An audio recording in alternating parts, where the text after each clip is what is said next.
young lineup we'll see here tonight. Yeah, a lot of youth, a lot of inexperience. Much over. It only gets defensive. Knowles hope. You see Phoenix rising, running away with things.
Let's say we do.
Fall Friday night in Portland sets the stage for tonight as 6 matches are all that remain in the 2019 regular season for Timbers 2 as they try to make the playoffs for a second consecutive season.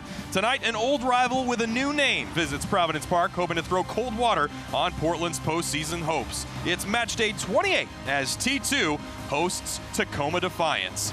Let's go ahead and take a look at the standings in USL Championship's Western Conference. You see Phoenix Rising running away with things at the top of the table, 71 points from 29 matches, all the way down to San Antonio in 10th right now. You see things pretty bunched up from 4 to 10. Portland sitting just outside that picture that you're looking at on your screen with an opportunity to jump up in there with a win here tonight. And welcome into the broadcast booth here at Providence Park alongside two-time defending MLS Cup champion and former Portland Timbers defender Nat Borchers. I'm Fletcher Johnson. Nat, for Portland Timbers 2, the summer has been a struggle, but Cameron Knowles hoping that the fall brings a renewed sense of energy to his team. Yeah, the team needs form, and certainly one win out of the last 5. It's been a struggle for them defensively. They've given up 8 goals out of the last 3. And you look at the rest of the remaining schedule, they play 5 more games. 3 of those are against opponents that are in the playoff race right now. So it only gets harder from here. They have to get a result tonight. For Tacoma Defiance, their season is pretty much over, already looking towards next year, and because of that, young lineup we'll see here tonight. Yeah, a lot of youth, a lot of inexperience, but certainly because it's a rivalry game like this, I expect them to come out with everything guns blazing. Should be a good one. All right, let's go ahead and take a look at our players to watch. Dairon Espria will be the man we have our eyes on for Portland Timbers 2. Had a brace last time out against Tacoma. Espria will get in those wide areas. He likes to go 1v1 in those channels. He's got that power. He's got that pace. He's got that finishing capability. He's going to be very, very dangerous for this T2 attack. Meanwhile, for Tacoma Defiance, Justin Dillon, the 6'4 striker, will have our eyes on as he is going to be relied upon heavily to find the back of the net. Justin Dillon, he's got a big body, a big presence in the box. He's a good finisher as well. Definitely, if you're on that T2 back line, be aware of him, especially when the ball gets wide and crosses are coming in to the box. Tonight marks the 16th all-time meeting between Portland Timbers 2 and Tacoma Defiance. Tacoma's had the better of the results all time, but Portland has won the last 3 against their I-5 rivals. Does Cameron Knowles have the efficacy in his side to get this job done tonight? We'll get you starting lineups and opening kickoff for Providence Park next.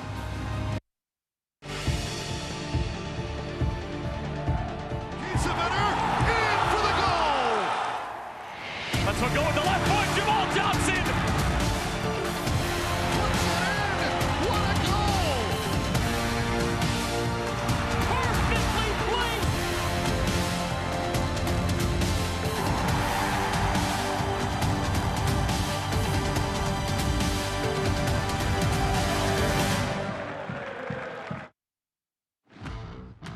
Select is the official ball supplier of the USL Championship and many of the finest leagues in the world. Since 1947, Select has been the leader in soccer ball quality and innovation.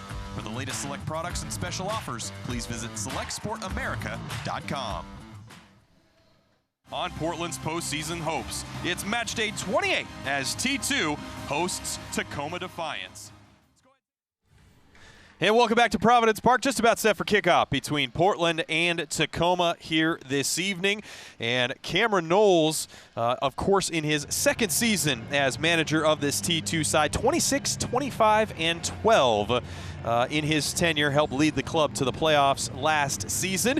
And his starting 11 here tonight will feature a 4-4-2 lineup, a change they made basically midway through the summer. Aljaž Ivacic gets a starting goal, 11th start of the season, and the 2 up top, Nat, will be Ryan Sierkowski and Foster Langsdorff. And Williamson comes back into the team, which moves Todd Wharton to center back right along Ornstill to kind of steady that back line. And then up top, Sierkowski and Langsdorff look for their relationship up top. They haven't played many games together. Very important to get on the same page early. Meanwhile, for Tacoma Defiance and their first-year head coach, Chris Little, was named the head coach January 23rd of 2019 and also serves as the Sounders FC Academy Director of Coaching. The 40-year-old will put out a lineup that basically amounts to a 4-2-3-1 in front of goalkeeper Trey Muse, making his 17th start of the season. You see Alex Roldan there on the right. Yes, indeed, he is the brother of Christian Roldan. Roldan and Buana will be running into those channels there. Every time that T2 defense goes into the attack, they'll be looking to get in behind there. And obviously with Robles pulling the strings, Dillon up top, it's going to be a very dangerous attack for Tacoma Defiance. Well, we are just about set for kickoff between Portland and Tacoma here from Providence Park, as we are awaiting our head referee Matthew Thompson to get us underway. It will be Tacoma, or I should say Portland, to open things up. Foster Langsdorff will strike it once we hear Thompson's whistle. Thompson will be assisted today by Andrew Marhart on the near side, Ryan Jung on the far side, and Mike Hohenholz will be our fourth official this evening. Beautiful night for soccer here in the Rose City. A fall day that saw a little bit of rainfall earlier today, but outside of that, basically just partly cloudy. Temperature for this one expected to be around 60 degrees, maybe some showers that take place throughout the course of the evening, but outside of that, doesn't get much better than this on a fall night. And Nat, I know this is some of your favorite weather to play in. Absolutely. Friday night under the lights, perfect kind of weather. I'm not stressing because the sun's out and just beating me down. This is just the perfect time to play. Well, we are underway here, Portland and Tacoma. Tacoma in the black tops, white shorts, Portland in the all-white kits here this evening as Buwana brings it down the near side early, cleared away by Ornstill. As Portland would really like to get on the board here early. T2 9-11-8 this season, 35 points so far on the year. That's tied for 13th place in the Western Conference. As Nat mentioned in our pregame, just one win in their last 5 matches. Meanwhile, Tacoma Defiance 5-18-5, 20 points for them this season. We'll get to some of their numbers coming up, but of course last year this was a club that was known as Seattle Sounders 2. They changed their name in the offseason to Tacoma Defiance, changed head coach, certainly have brought in a lot of young players. Average age on this roster is about 20.2 years old. Compare that to Portland Timbers 2, who is 21.7 years old for average age of a roster. And you can see and understand why Tacoma's had some struggles this year with just so many young pieces and not a whole ton of experience out there on the field playing at the second highest level in American soccer. Yeah, we talked about it earlier, Fletch. T2 from just a couple years ago, mirror image of this team in terms of youth, inexperience, and you have to have a blend of that if you want to have success in the USL. And obviously they haven't had that, but they're trying to develop their players just as T2 is. But I think T2 has had more players coming in from the Timbers, which has very much helped them, such as Eric Williamson, Tyrone Expria, and you have players like that who come in to play. Marco Farfan either, it elevates your game, and that can lead to results. For Tacoma, the struggles have been heavy as of late. They have not scored a goal in the last 288 minutes coming in here tonight. You look at their last 3 results. Reno beat them 5-0 on September 10th. They lost September 7th in Sacramento 3-0, and then back on August 17th, a 2-0 loss to El Paso on the road as well. So the struggles have been real for Tacoma as of late, but again, you speak to playing on the road, traveling across the country in this league, and it's a challenge when you're 17 years old, playing at this level of competition and maybe haven't had that many runouts against the quality opponents that you're seeing. As Espria carries it down in, sends a cross in, early header, and Portland is on the board. Brian Hurtado has his 6th goal of the season.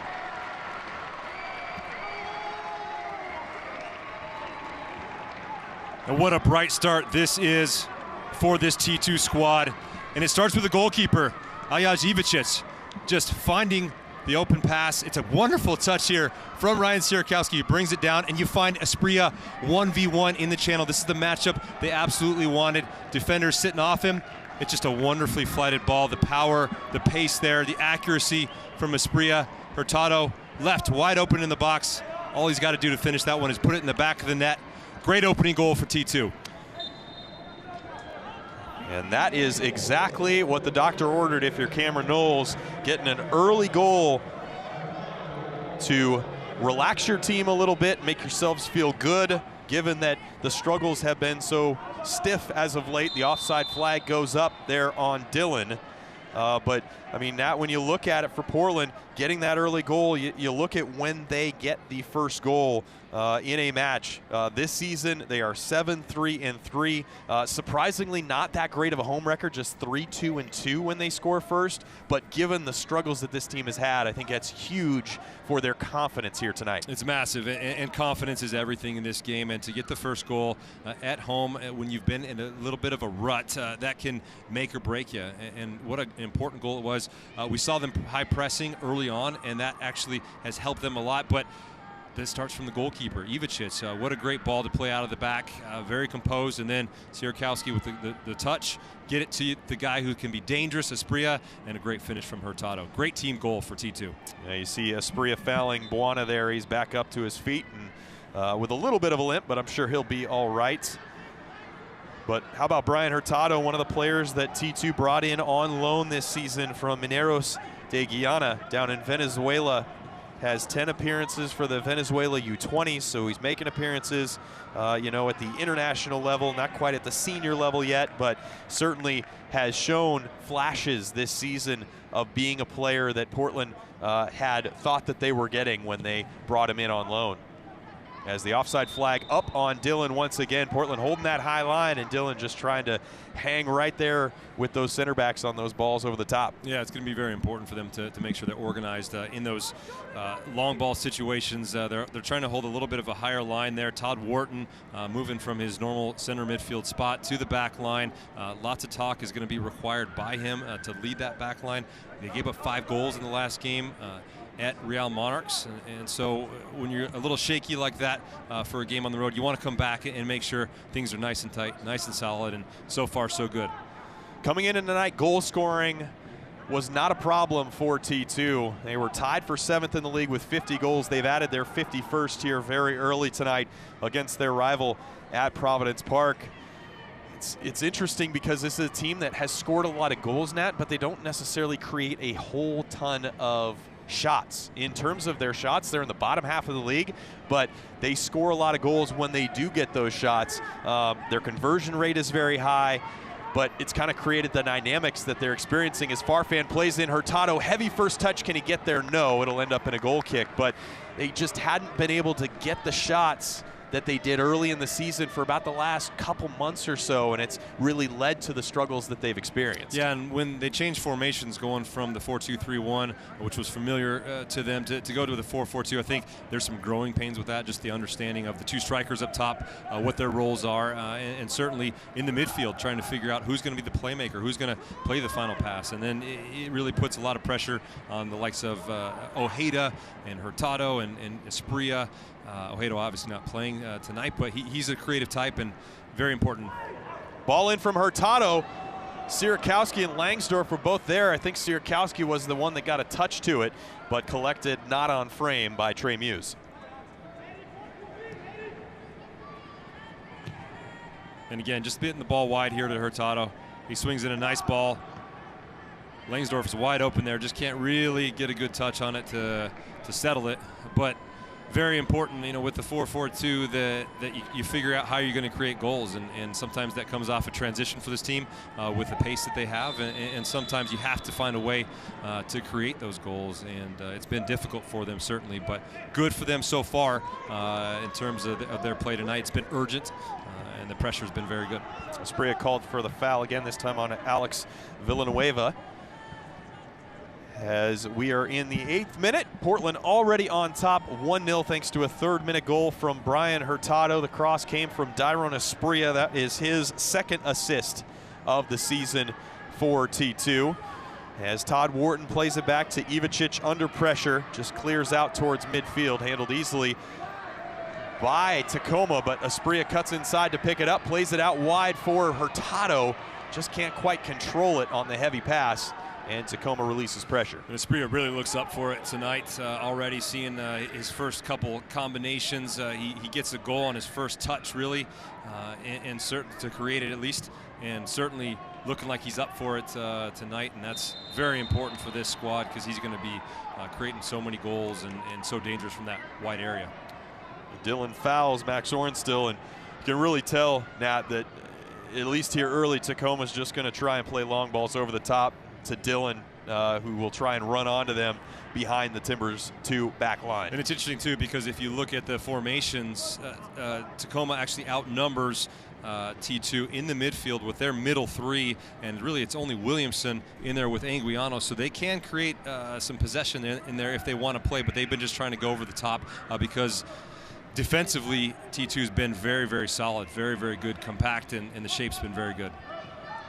There's Todd Wharton making just his 4th start of the season at a center back position. Wharton's played in every game for T2 this season, but has been forced into action in that center back spot just because of injuries throughout the organization, Nat. I mean, even the MLS Timbers are experiencing some issues at that center back spot, although getting healthy. But with players like Mo Jadam out, who is such a big part of the spine of this team early in the year, he's been out for a couple months now.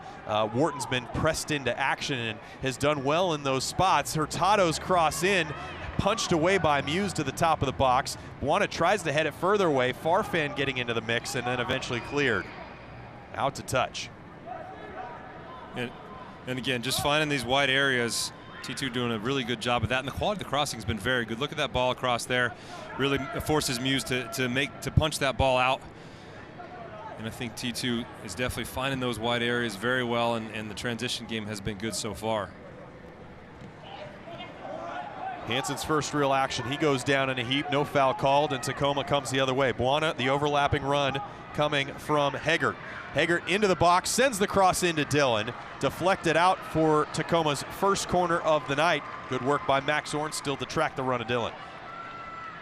Yeah, that's really well done defensively from Todd Wharton.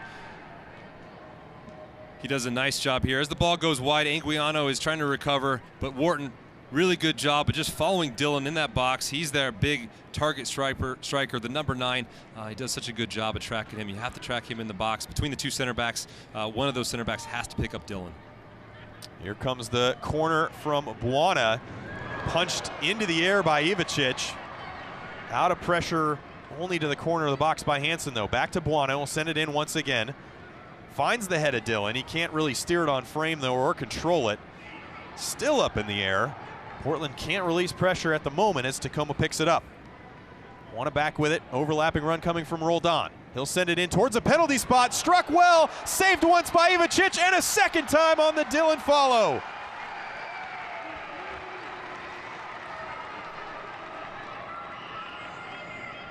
Well, I've talked about Asprilla being up for this game, and so is Ivicic as the ball comes in here. It's a really well-struck ball there, and it's a good reaction save. Ivicic sees it the whole way. But definitely Tacoma looking very busy here in that final third, especially on the set pieces.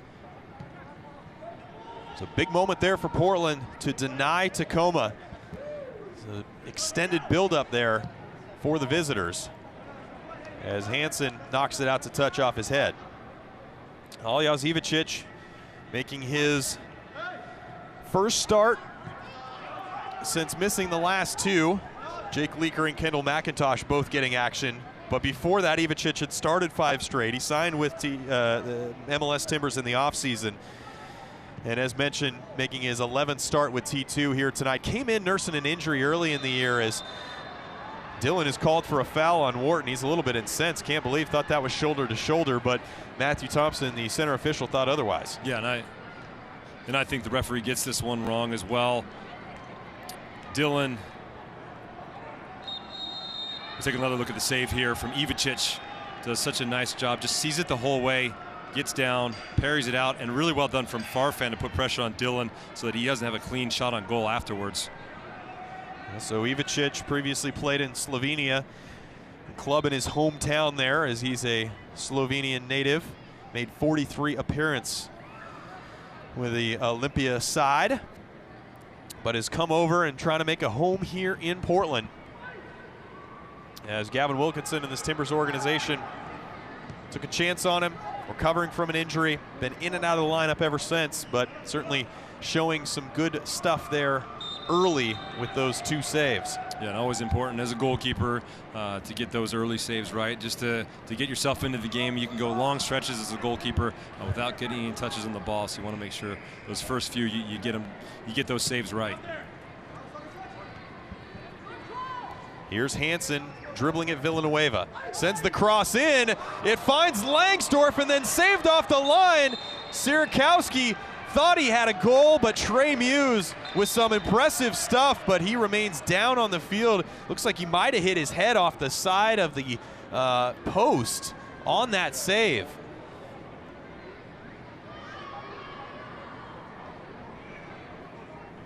And T2 again just working these wide areas. Now it's Hansen on this right-hand side, getting 1v1 against Villanueva. Does a nice job to get that cross.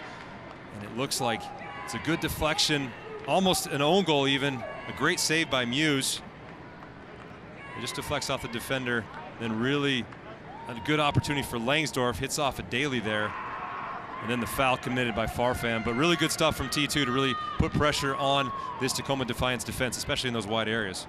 Been able to get into the 18-yard box and send crosses in from close distance, and had runs at the near post and the back post as well. Cameron Knowles has to be encouraged by what he's seen so far. I think if you ask him, as we have, and as you hear when he mentions in his post-game comments, he's not necessarily disappointed with the way his team has played in matches this year. It's just they haven't taken advantage of opportunities in individual moments where they had a chance to score, had a chance to make a save. Outside of the most recent result, the tough 5-1 defeat, as Williamson gets through a couple defenders, still dribbling into the box, will shoot, and can't steer it on frame. There's been good moments and good stretches from this T2 team. They just haven't had some big things go their way. As we take another look at that drive forward by Williamson. We talk about big-time moments. This is a big-time player right here, Eric Williamson. Look at him just taking on 3 Tacoma Defiance players right now. Does it so easily there. Elects to take the shot. I don't mind that at all. Doesn't get it on goal, but the confidence this player is playing with right now is exceptional, Eric Williamson. He's doing it with the Timbers. We obviously saw him play in recent games where he was very, very good for them. Sporting Kansas City game especially, and now he's doing it at this level. But certainly back to your comment about Cam Knowles and his expectations, I agree. I don't think the team's been playing poorly, but certainly the difference between winning games and losing games is individual moments. It's big moments, and I think that's where the development comes into play, where you want to see these guys get more experience, because the more experience they get in these situations, the more opportunities they will get to succeed. Yeah, and you look at the struggles, it's been kind of a rotating door for T2 in terms of what players are they going to get from the MLS Timbers, what academy players are going to come up and play in matches. There just hasn't been a whole ton of consistency in the lineup, and that's because T2 is doing its job in producing players that can go play for the first team, as Farfan mishits this cross. But this is a group, as we look at Marco Farfan being a perfect example, getting opportunities with the first team and the MLS Timbers and coming up and playing with them. This is his first appearance since July 13th due to injury. Injured his knee in a match with the MLS Timbers on the 13th of July against Colorado Rapids, but getting back into the fold, getting back to full fitness, and being able to bring in players like a Farfan, like a Williamson, has to be so incredibly helpful for Cameron Knowles, but more importantly, some of the younger players on this roster to have some reliable, experienced veterans in there in the battles with them. And for Marco Farfan, he's got a point to prove. He was very, very good with the MLS Timbers. As here comes Robles, hold that thought, Nat. Robles dribbling into the box, sends it central, nearly finds Dillon, then slips through a man at the back post there near the edge of the 6-yard box. Eventually collected. That was Jesse Daly that it got by before he eventually got it back outside the 18-yard box. Tacoma Defiance finding a little bit of joy in behind. Harold Hansen and Ornstill's getting pulled out just a little bit, and it's causing some problems for the back line. But back to Marco Farfan, he's got a point to prove this year. After coming in a couple years ago for MLS Timbers and having such a good game against LA Galaxy, I think we all remember that performance he had. And then he's had a bit of a drop, and so I think that really important for him to get back to basics, especially after coming off an injury, and certainly prove that he can compete at that level. Juana can't quite control it, but chases it down before it goes out to touch in front of Asprilla.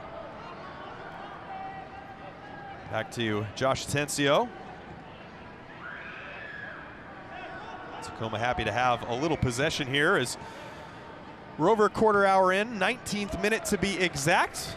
Portland Timbers 2, Tacoma Defiance. If you're just joining us, Fletcher Johnson and Nat Borchers here with you. With just 2 weeks remaining, the pressure, though, is officially on. Tune in to ESPN3 on October 2nd at 6 p.m. as El Paso Locomotive look to secure one of the final playoff spots, while Fresno FC has its sights set on hosting some playoff games. It's Locomotive FC and the Foxes, October 2nd at 6 p.m. for Wednesday Night Soccer on ESPN3.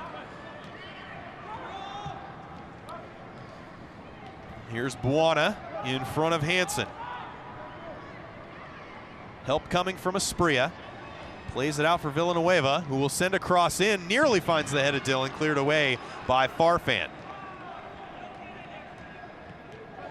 That is the one thing that putting Todd Wharton at one of those center back spots creates a problem, is that Wharton is not the tallest of players, stands at 6 feet tall, which isn't bad, but when you're going up against 6'4" Justin Dillon, that height disadvantage could come back to bite you. Well, it's not about how tall you are, it's how tall you play, and certainly Todd Wharton, he can play big. He's just done such a good job for this team the whole year. And his positioning is spot on when he plays in the center midfield position. His positioning is spot on when he plays in the back. He's just been vital for T2 this year, and I think Cam Knowles would say, probably one of the unsung heroes of this squad. And for me, one of the better players this year, just in terms of performances and consistency. Yeah, he has appeared in every match for T2 this season, started all but one of them. The team leader in minutes played, has 5 goals. Really a crucial piece of this T2 side this season, especially being one of the only players that's consistently been in the lineup, obviously game in and game out, as Roldan will shoot from distance.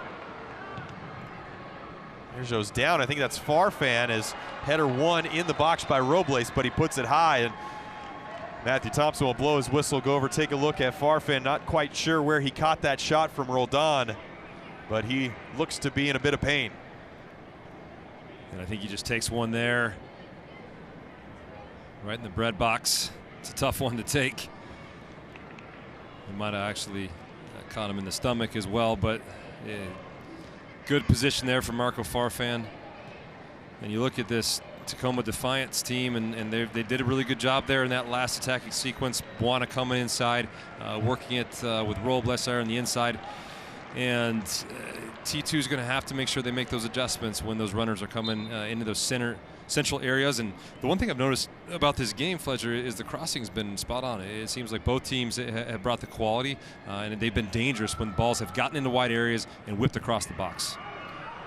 Yeah, you see those players when they're in that position with an opportunity to cross, getting their head up, seeing where players are so they can try and place that cross. We'll see if Langsdorff does the same thing. Central for Asprilla, and it doubles the lead for Portland. Dairon Asprilla, the team leader in goals for T2 this season, has his 8th.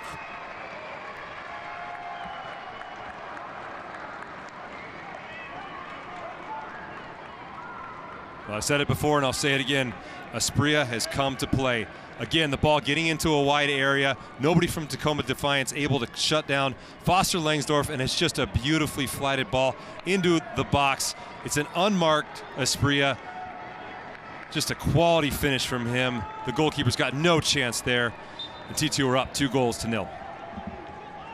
Dairon Asprilla, he's only played in 9 matches for T2 this season, but boy has he been dynamic when he has played. As mentioned, leading the team now with 8 goals after finishing that one with his head a few moments ago. And Portland's sitting pretty here 23 minutes in. Yeah, they are. And certainly it just seems like every time Tacoma Defiance starts to push some numbers forward, it just seems like they're just leaving themselves very exposed in the back, especially this left-hand side, Villanueva. And here's the ball through for Hurtado into the box. Will cross. And it's blocked out for the first corner of the night for Portland. Josh Atencio getting back defensively to block away that cross. Yeah, both outside backs just kind of in no man's land right now, and the center backs are getting pulled out, and just makes things easier if you're looking to get your head up and put a cross into the box when there's not too many defenders in there. Here's Carlos Anguiano, 4 assists to his name this season. He'll send this one in. Finds a head of Ornstill, saved off the line by Muse, and then another save off a shot from Sierakowski.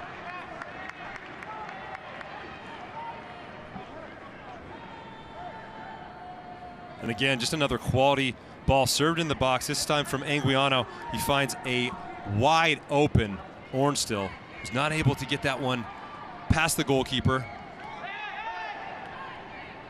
But it's a good opportunity there and a good second chance there from Sierakowski. Portland plays it short on the corner this time to Williamson.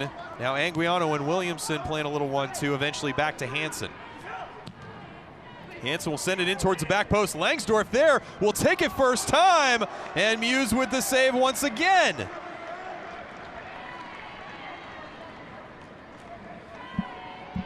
Portland peppering Trey Muse and Tacoma here in the last 5 minutes. Yeah, Tacoma Defiance defense just all over the place here. It's just a second cross into the box from Hansen. Slide it in there. Langsdorff on the back end. Hurtado as well, wide open. It's a good opportunity for Langsdorff. Just tries to get that near post, and it's a good save from Muse. So Portland once again plays the corner short. Doesn't end up in a cross, though. Farfan will send it in now. Dillon hits it straight up in the air. Aspria was looking to take that off the volley. Cleared away by Atencio, though. Portland back in possession. Out wide to Farfan. Gets around one man. Make that Hurtado. Finds Sierakowski. Goes top of the box for Hurtado. Shot didn't have much on it off the left boot. Easy stuff for Muse. There's just space everywhere for T2 right now. Just finding the simple passes, moving the ball quickly. 1 and 2 touch at the top of the box.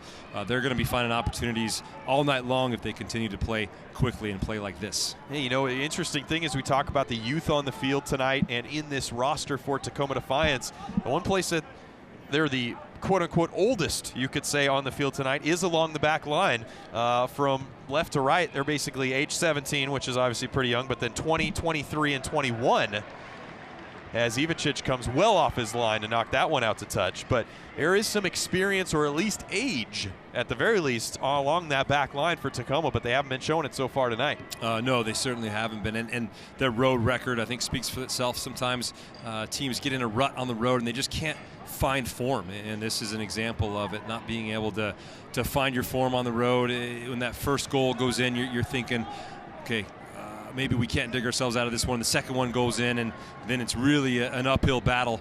And so for T2, knowing that, they're going to have to continue to put the pressure on them and potentially try to get that third goal and really ice this game. Robles finds Villanueva. Hansen tracking back, wins the ball, unable to keep it in before it goes out to touch, though. Nat, you mentioned the struggles that Tacoma's had on the road this season. 0-11-3 so far away from Cheney Stadium up in Tacoma. This is a team that they won the last game on the road of last season, but they only just have 2 wins on the road since August of 2018. So over a year, just 2 wins on the road. That's tough. And that many games, that big a stretch, that really does become an issue as Sierakowski gets around one man, will send the cross in. I don't think he quite hit it the way he wanted to. He had runs from Langsdorff at the back post and Aspria central, but it's cleared out for a corner kick, which will be the 3rd of the night for T2. Yeah, it's good transition play again, and it's Aspria with Sierakowski. Sierakowski doesn't get everything on that ball. The quality needs to be a little bit better there. Aspria, though, again, looking aggressive and wanting to score goals in this game. Anguiano to serve. Goes near post, finds ahead of Sierakowski, but that was going to be a tough angle to put it on frame from. You go back to the road and how difficult it can be.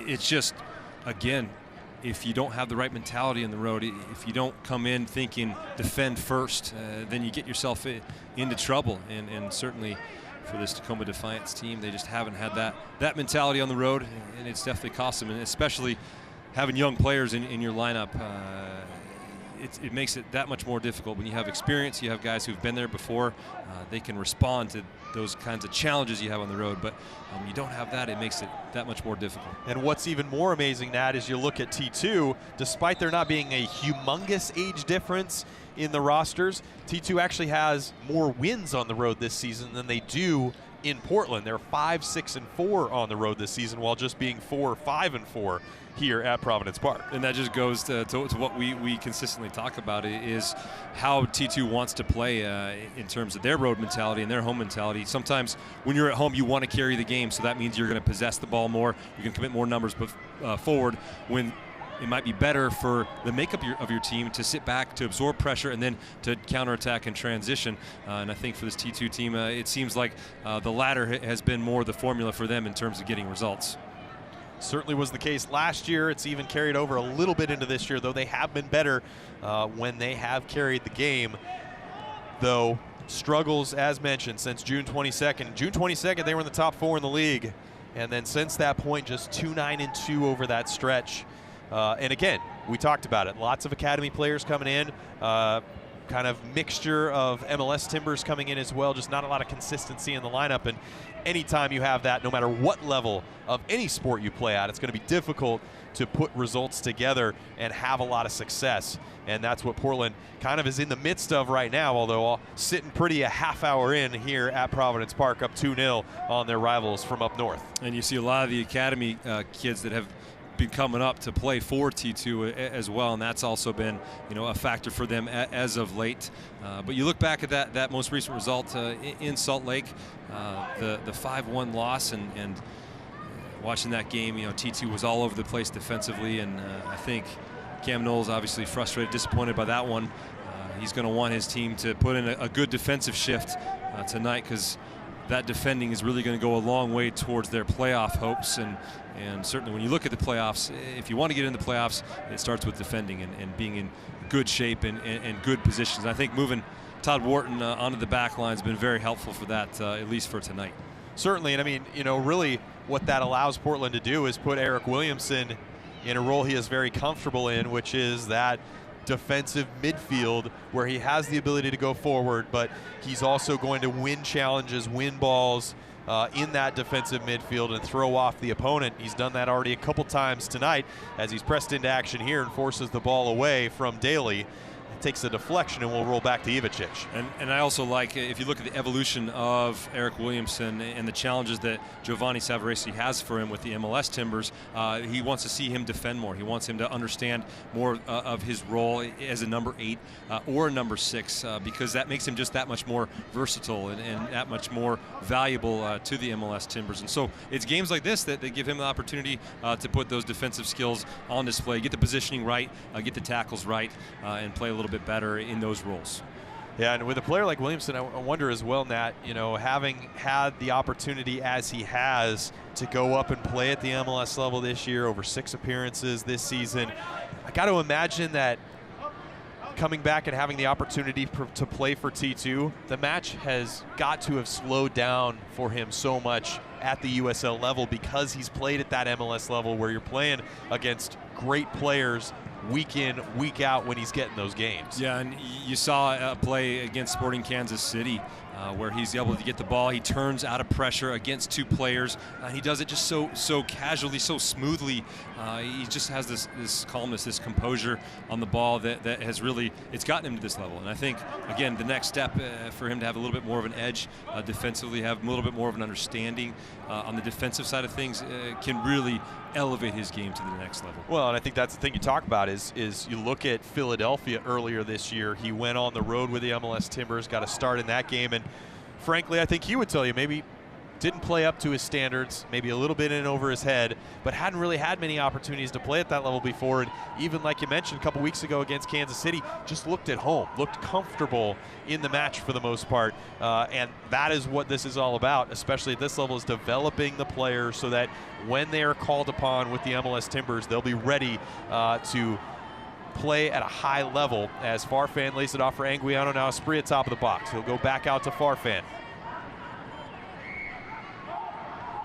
As Portland will poke and prod here to see if they can find a 3rd goal before halftime. Still 12 minutes plus stoppage time to go before the break. Portland already up by 2. Yeah, Esprit just coming over to the other side of the pitch, trying to get more touches on the ball, towing that offside line, trying to overload that central area. Now he's on the other side of the pitch. The movement's been very good, though, from T2 so far. They've looked up for it. They've been the better team. The pressure's been very good. The ball movement's been good. And then the final product, that's been good. And you look at, sometimes you have two of those three things, the defensive side, the ball movement, and then you don't get the finishing. But they've had that so far. So it's been a good night so far for them. Still a long way to go. But certainly these moments are important. When Eric Williamson's on the ball making a good decision, just finding that pace of the game, finding that possession, the rhythm, and make a good decision on the ball. That goes a long ways towards getting that next goal. Burkhold's just forced to play it out to touch after he tried to control on the long ball forward from Ornstill. Portland certainly in control of this one. Dillon able to cut out that Williamson square pass for Anguiano, though. Sierakowski tracking all the way back to win it, and Portland back on the attack. Here's Asprilla in space. He's got Sierakowski central. Langsdorff on the overlapping one will shoot just wide.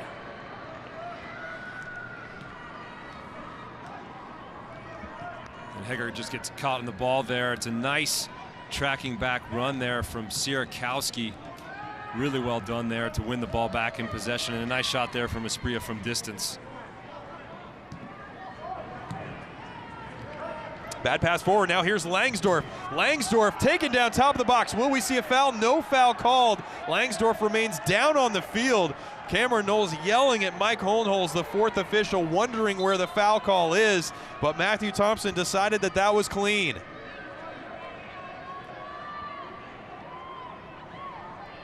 Langsdorff could have been in on goal here.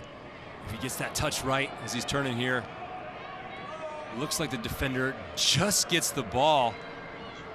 It's so difficult to tell, though, from this angle. Yeah, I think he just gets the ball there, and then the follow-through gets Langsdorff. Obviously a tough challenge on him. Looks like he's up and running, though. I think he'll be all right. So take us through the decision-making there, because you see situations in different games. You could say there's an interesting situation in the MLS Timbers match on Wednesday where foot goes over the ball. Timbers defender foot goes over the ball. It gets the ball, but takes out the defender after the fact, and a penalty kick's awarded. Hold that thought. Here's Asprilla dribbling central. He lays off for Anguiano, shoots, and can't keep it down. But what's the decision-making process a referee has to go through in that type of scenario to decide whether that's a foul or not? Well, I think my man Ross Smith went through it very well on Wednesday night in terms of getting the ball first. If you're playing the ball, you're getting the ball first. That's step one. If you're after the play getting the player and another foot is following through. Now, if that foot that just got the ball follows through and gets the man, I don't think it's going to be a foul. But if the other foot follows through and gets the man and there's some sort of dangerous play there, I think that could be considered a foul. But in that instance, it doesn't look like the player from Tacoma was trying to at all be reckless. He gets the ball first, and I think that's a good no call from the referee. High press from Langsdorff forces Muse to just pop it into the air. Williamson wins the header, eventually falls to Anguiano. Fans, the USL unveiled its elite youth platform, USL Academy. This allows clubs at all levels across the USL to develop its local youth and compete at the highest level across the United States, including the USL Academy Cup. For more information, visit uslsoccer.com/academy.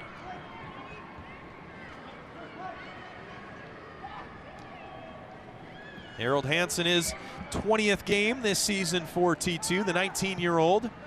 Been with the club for a couple seasons now. Has played right back, has played winger, as Asprilla looks to switch it all the way over to Hurtado. Misjudges how far that ball was going to fly.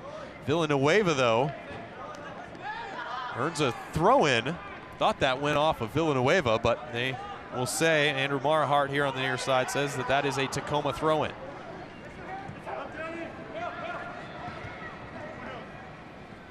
Nice work there by Buana to get around Hansen, but only for a moment as Hansen recovers well to win it back.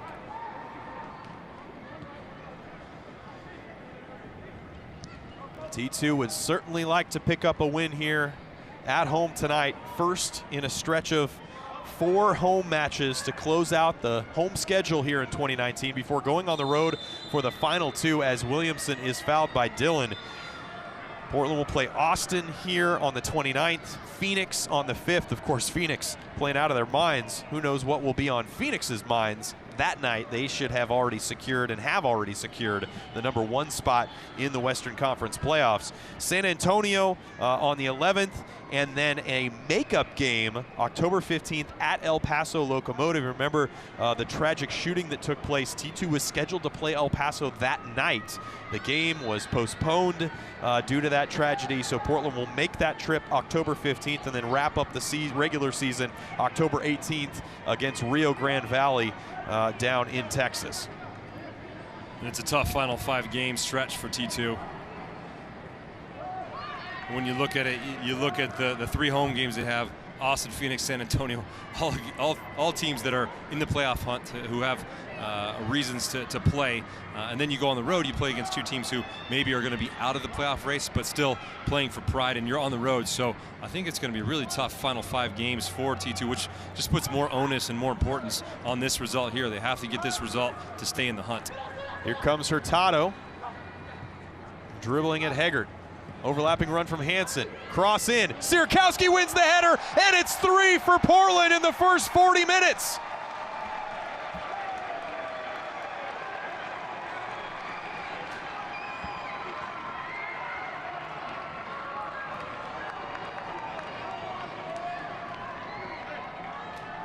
And the build-up here on this goal is fantastic. It starts here with Ornstill, who plays it to Hansen, does a good job of running off Brian Hurtado, who goes 1v1 against Haggard, and it's a great touch to Hansen, who just flights a lovely ball to the back post there, and Sierkowski is on the end of it. He just nods it down to that far post. There's nothing that Muse can do. Again, wonderful play in the wide areas, wonderful crosses. 3-0 now to T2. 3 goals in the first half for Portland. One thing's for certain, when they've scored 3 this year, they've been pretty unstoppable. 5-0-1 this season when scoring 3 goals, and that certainly doesn't seem like they're going to stop at 3 with the way Tacoma's been defending so far. No, certainly not, and not very good defending from Tacoma, just leaving all these wide areas and spaces open for these T2 players to attack into, and then really poor marking in the box. But T2 is not going to complain. They'll take it. The quality, though, Fletch has been there in terms of the crosses and the finishing, and you have to have that to get those goals. And now you get that 3rd goal, you think you pretty much got it wrapped up.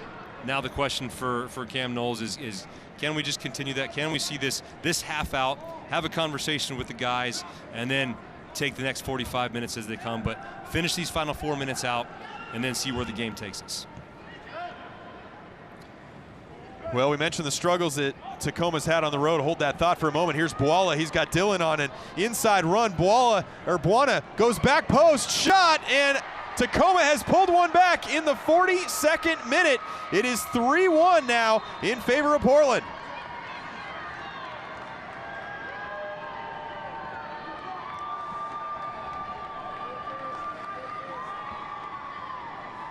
It's Alex Roldan who gets the goal for Tacoma, his first of the season. Yeah, and it's really disappointing from T2 to give this one up. Wharton gets caught out there, and there's nobody defending at the back post. Really poor time to give up this goal right before the half as well. And it's a really good finish there at the far post. Nicely done from Tacoma. And now you'd have to say they have a little bit of life.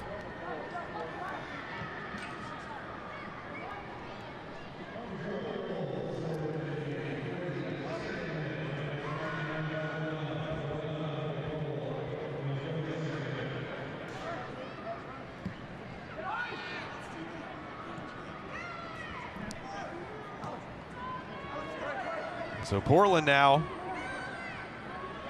looking to close out this half. Tacoma's got to feel a little bit better after getting that goal.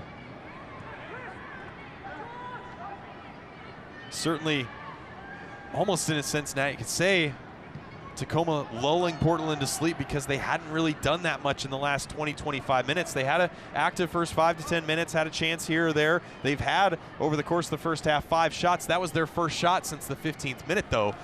So in a sense, one of those moments where fall asleep a little bit and the opponent takes advantage. And part of it, Fletcher, too, is you get a little bit overconfident. You get 3 goals and you think, okay, we can turn it off a little bit. I don't have to be in the right position anymore. I don't have to defend with as much urgency as I did before. And then you give up a goal like that, 5 minutes before halftime. Hugely disappointing from T2's standpoint. Switch it out to Esprio, gets around Daly, goes central for Hurtado, cut out by Atencio. Now a foul called there. Farfan looked like he was on the edge of the box. They're going to say, Thompson will say he was just on the outside of the box, and our first yellow card of the night issued to Jesse Daly.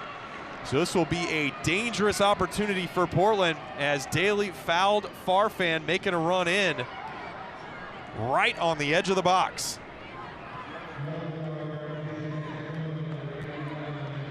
Daly just on the wrong side there of Farfan. It's a needless foul because I think he's got cover there from Rogers, but certainly at the top of the box. It's a good call from the referee and a deserved yellow card for Daly. So Williamson, Anguiano, and Espria around this ball. Be interesting to see.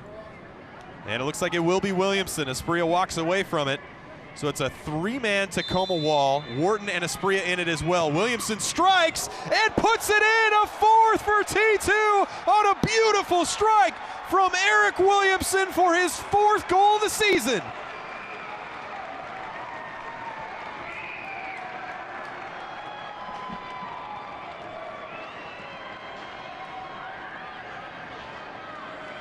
Well, how about this strike from Eric Williamson? Playing with confidence, steps up, smashes that into the upper corner. I think it hits the underside of the crossbar. Goalkeeper's got absolutely no chance there. Nothing he can do. Just smashes the ball in there and just says, take that. What a response from T2. Great goal from Eric Williamson. 4 goals now to 1. And I mean, let's be realistic. There's probably not many goalkeepers in the world that would have been able to save that shot with how well Williamson struck it just to sneak it in, use the crossbar to advantage to pop it down into the net. It was inch perfect.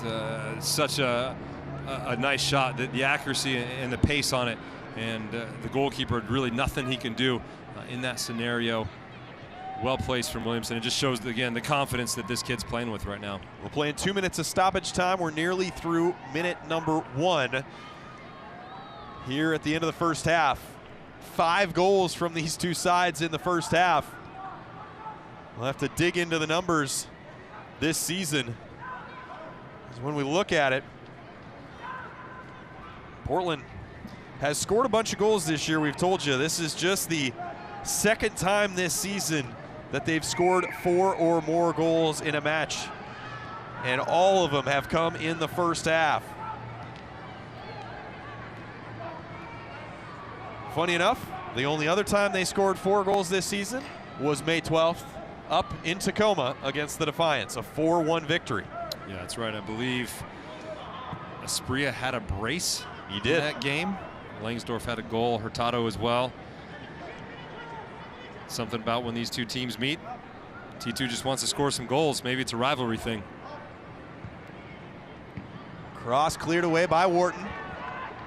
Maybe one more opportunity here for Tacoma, although Williamson clears it all the way out to midfield. It will go out to touch. Will Tacoma get to take the throw in?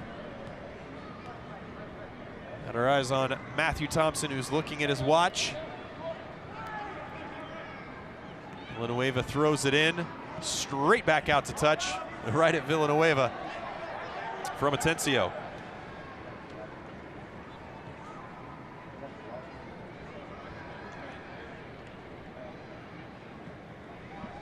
Dynamic first half from the Portland attack. Plenty of different players getting involved, which is a great sign to see here late in the year.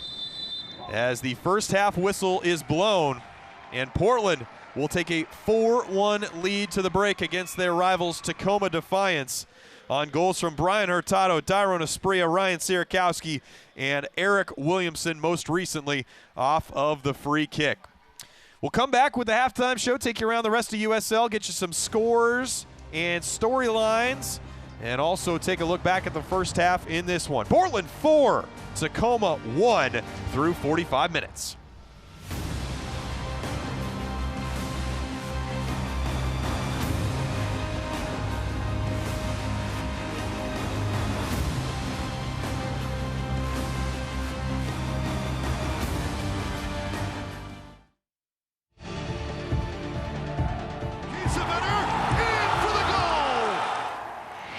So go with the left foot, Jamal Johnson.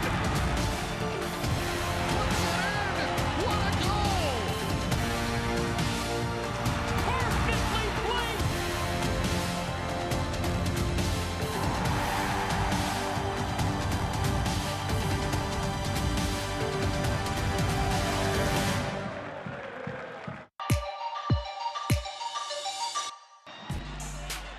With one touch to settle, and now it's five to the top of the net. Flag stays down, and Indy 11 has a one. Ball struck towards the 18, headed on and headed home. Inside glancing header, and he caps it off with the goal of the night. I think they want dangerous play call. That one served in the back of the net. Fresno out of nowhere. Milton serves it in to the back post. It's off the woodwork and it's in. That's in the back of the net.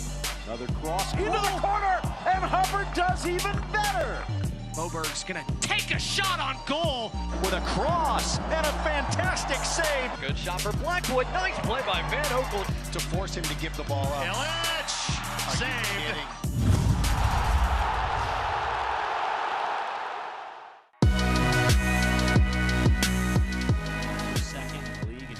League One. He's got an opportunity for another curls and scores. Oh, Zaguro. Moshobani again. Back heel Moshobani. He did it again. Whips it in, finds the back post. Oh, what a finish. Arturo Rodriguez. Through ball though. Demas the other way. Demas saved by Hara. In the middle, still Jaden Nelson. His shot, it's saved again by Giuliano Chache. Wide open. Fitzgerald covering the mark. Still Rodriguez and stopped by Fitzgerald.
Halftime at Providence Park. Portland Timbers 2 on top of their rival Tacoma Defiance. 4-1 here at the break. A very entertaining first half. Let's go ahead and take a look around the rest of the league, get you updated on some scores. You see Ottawa tops Tampa Bay 1-0. Atlanta United 2 over Charleston 3-1. Bethlehem Steel top Loudoun County FC 5-2. St. Louis over New York Red Bulls 2-0. Fresno FC no trouble with Rio Grande Valley FC 5-0. Let's go ahead and take a look at the live standings in USL Championships Western Conference. And by virtue of this result, if it holds tonight, Portland Timbers 2 would bump up into a tie with San Antonio FC for 10th place in the Western Conference. San Antonio in a 1-1 draw at halftime with LA Galaxy 2 right now. So we'll keep our eye on that one for you as well as we welcome you into the booth once again here at Providence Park. Nat Borchers, Fletcher Johnson here with you. Nat, as we look at the standings, the live standings, boy, for Portland Timbers 2, even though the struggles that they've had to get back into the top 10 with just 5 matches remaining after tonight would be huge. Hugely important, and for me, they've just been the better team so far. Quality in the crossing, good defensive pressure, and certainly the finishing touch has been there for them. All right, let's go ahead and take a look at some storylines around USL. And it's a busy time in the league. Kendall McIntosh won Save of the Week from the Real Monarchs match last weekend, so good for Kendall McIntosh.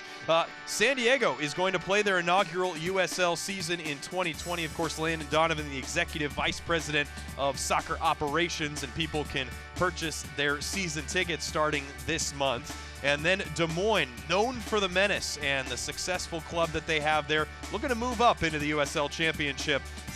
Need to build a new stadium to get that to happen, though, to bring in their first pro soccer team.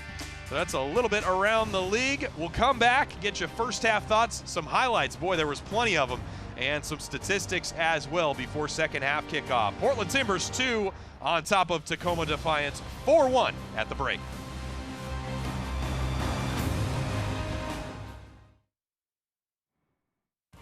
This copyrighted telecast of the United Soccer League Championship cannot be retransmitted, rebroadcast, or reproduced without the expressed written consent of the United Soccer League Championship. Kiesewetter in for the goal! That's what going to left point, Jamal Johnson! What a goal! Perfectly placed!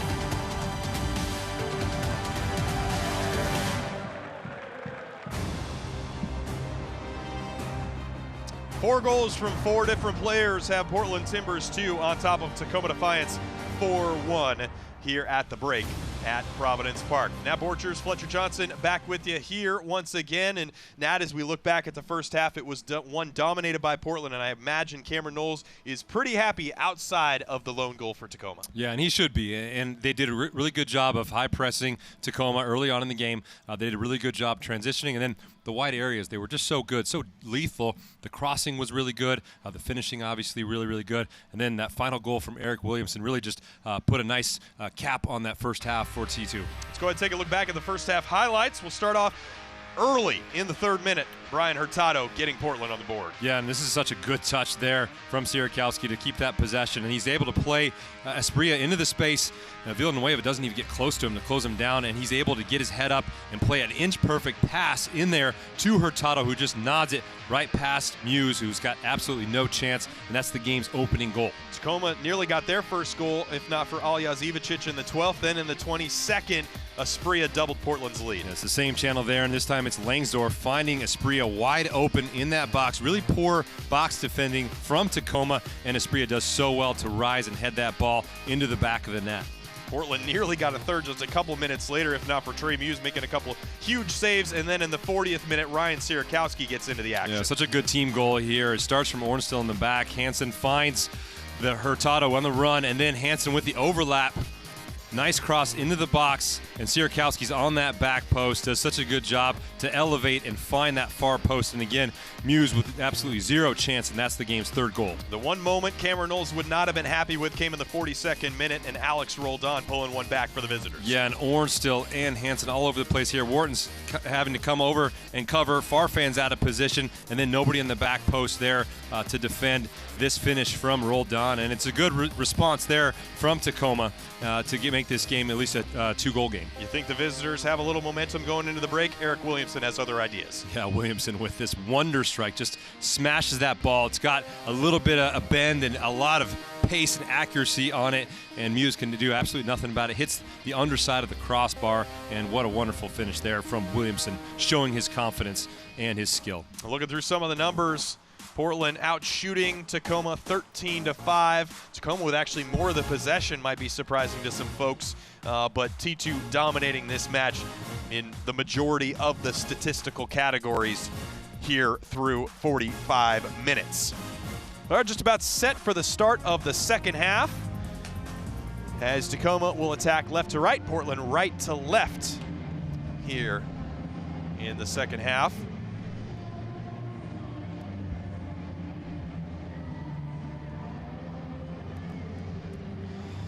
And Portland has made a substitution. Nathan Smith will be coming into the match, the 24-year-old Clovis, California outside back in place of Marco Farfan.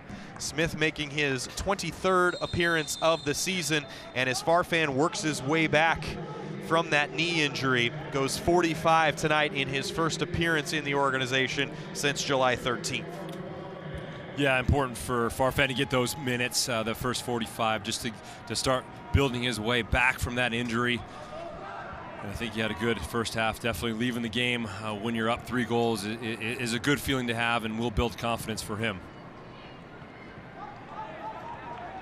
Tacoma with a bit of early pressure here. Here's Atencio. Now Robles. And back to Burkholz. So Portland up 4-1 here at the break. And we'll see if they can carry the energy that they had in the first half into the second half as well. We saw Nat kind of falling asleep a little bit on the goal that they gave up. Of course, Eric Williamson comes right back the other way as Farfan earned the foul and pulled it right back for him to extend the gap back to 3 goals. But you certainly like to see Portland add another to put it to bed here early. I think the focus for Cam Knowles will be primarily on the defensive side of things. And Langsdorff taken down from behind, and a penalty kick awarded. Sam Rogers, I believe, the guilty party. And Portland, just like that, will have a chance to add a 5th.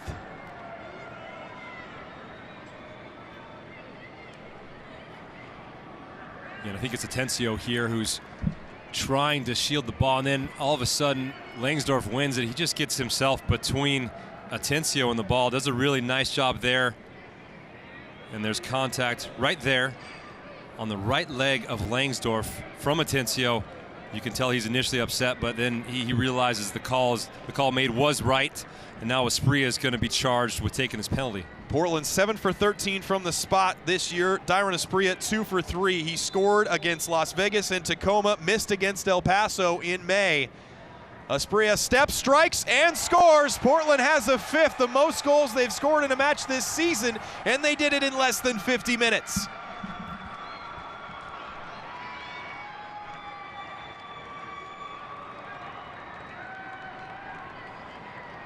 Well, it's a slow run up from Asprilla, who takes his time waiting for the goalkeeper to make his move.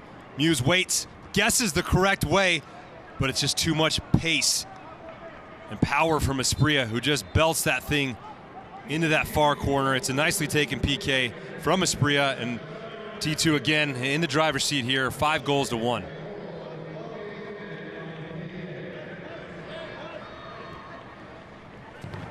Certainly has the feel of a match that could see Portland score the most goals in a match that they ever have.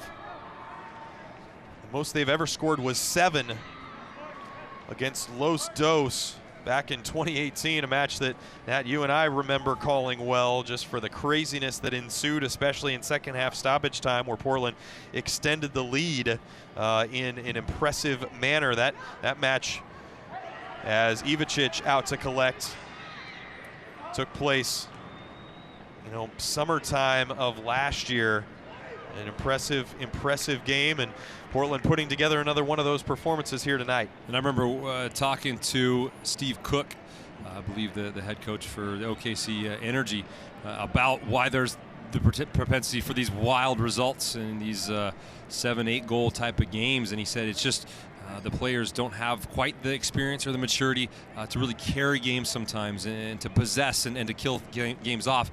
So when you have a lot of different goals scored, there can be a lot of different reactions from teams, and the ability to come back and score goals because they're able to find things by not having that possession, is the point he was trying to make. So 4-2, I think that's the challenge now. Can they kill this game off with possession?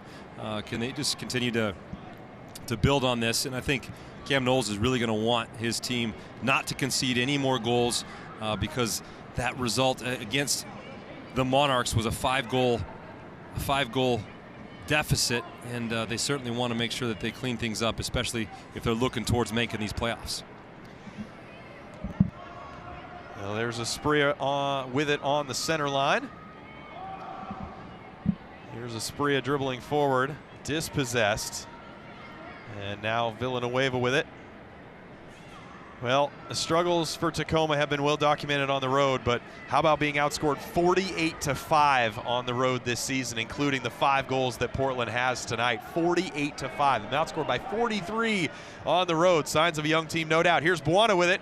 We'll cut it back on Hansen, and shouts of maybe a handball there. Matthew Thompson waves it off, and Portland will come the other direction. Although Langsdorff can't control it off the chest, and Tacoma brings it the other direction. Cross in for Dillon, shoots wide.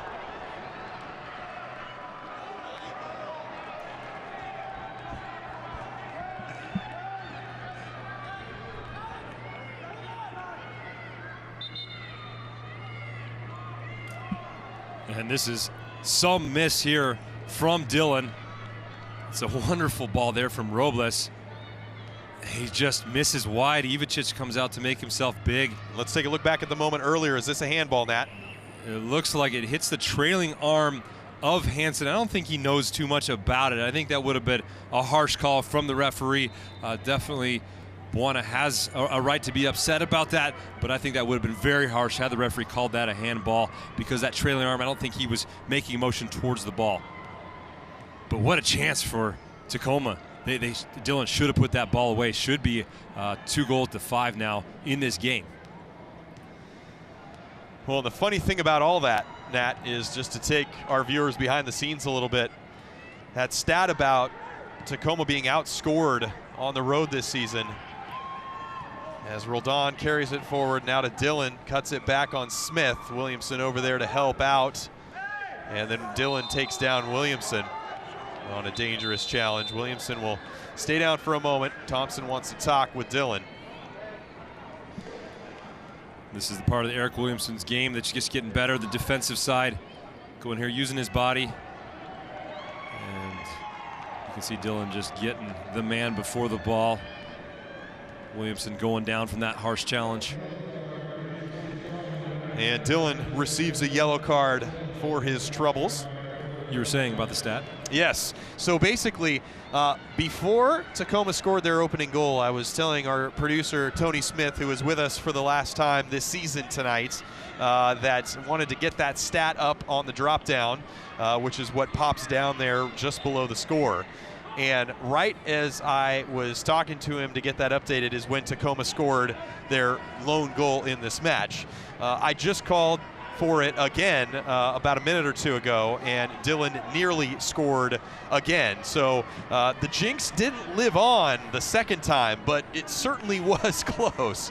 And this time Dillon is onside. Flag stays down. Here's Ornstein bringing it the other way. Saved by Ivicic first time, but Dillon finishes it with the left foot second time.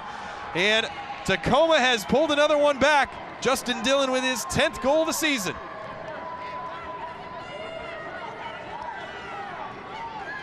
And Dillon making amends for the earlier miss. It's a great ball from Robles. T2 defense just backing up. Nobody putting pressure on the ball. It's a great initial save there from Ivicic, but Dillon stays with it and is able to take a touch, get his composure, and just smash that thing into the far post. Really good job there from Dillon and Robles there. And now we've got a 3-goal game instead of a 4-goal game.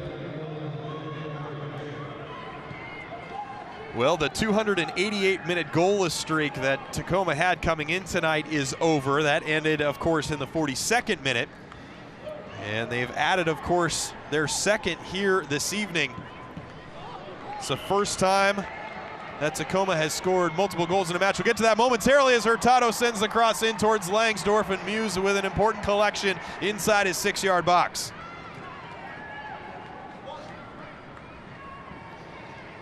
It is the first time since August 30th that Tacoma has scored multiple goals in a match. They defeated San Antonio 5-1 on August 30th, so shown to score some goals at times, but not too many multi-goal matches for Tacoma this year, tonight being one of them. And T2 will be disappointed by that. I think it's pretty clear where Robles was going to play that ball. The back line needs to be aware of the pass, just drop off.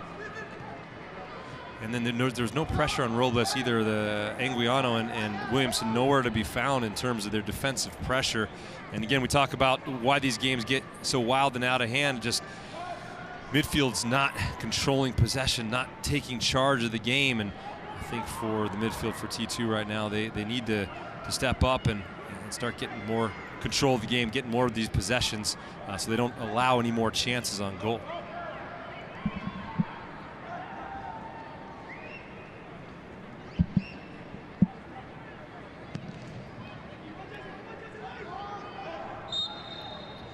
Foul called there on Hurtado. And it will give us an opportunity to see our first substitutions from Tacoma this evening. First one will be Nick Hines, the 21-year-old from Florida, coming on in place of the youngster Alex Villanueva. So the 17-year-old Villanueva, his night is done. And Nick Hines, in his 4th season with Tacoma, will come in. He's tied for first on the team with 3 assists this season is Hines. And the second substitution will see Alfonso Ocampo Chavez come on in place of Josh Atencio. So Ocampo Chavez, an MLS Sounders player, 17 years old, coming on, looking to inject some further life into this match for Tacoma.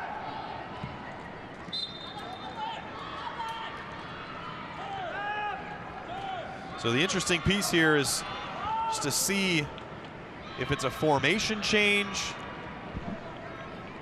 for Tacoma, as Ocampo Chavez is a forward. He came on for a defensive midfielder in Josh Atencio. Yeah, and it looks like Ocampo Chavez playing high up alongside Dillon, playing outside right now on the right wing. Yeah, and with Robles still in the game, you would imagine that they're going to stick with that formula, have Robles be underneath as the playmaker, and then Ocampo Chavez coming in. Here's Sierakowski in space. Top of the box, takes time to shoot, took too long though, as Daly came back to dispossess Sierakowski. A promising moment there for Portland as Smith fouls Ocampo Chavez.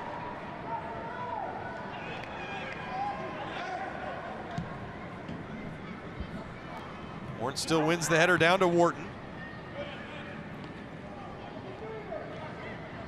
As certainly Tacoma showing more signs of life than they did for the majority of the first half, as Asprilla fouls Haggard, and we'll see receive a yellow card, the first of the night for Portland.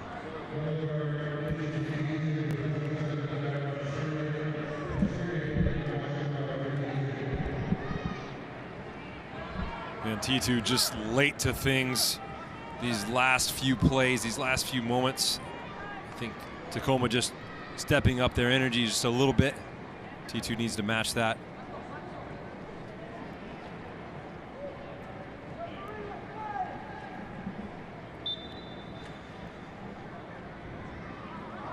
Tacoma will take the restart short and get it out to Buona.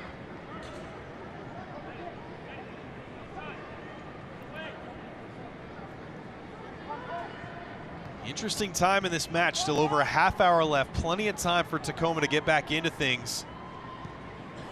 Portland needing to re-exert their dominance over this match as they did for the first 45 minutes, really the first 53 minutes before Dillon got that second goal for Tacoma. Sierakowski and Herbert go down. Fair play, says Matthew Thompson, and we continue on. Tacoma in possession. Buona gets around Anguiano, still dribbling top of the box. Will try to play it through for Robles. Shouts, brief shouts for a handball, not given. Orn still out to Hurtado. Hurtado then taken down by Daly. Yeah, Buona just coming over from that wide midfield position. We've seen him do it a couple times tonight, just coming inside on that right foot, trying to combine there. Looked dangerous, but good job by that T2 defense to cut things out.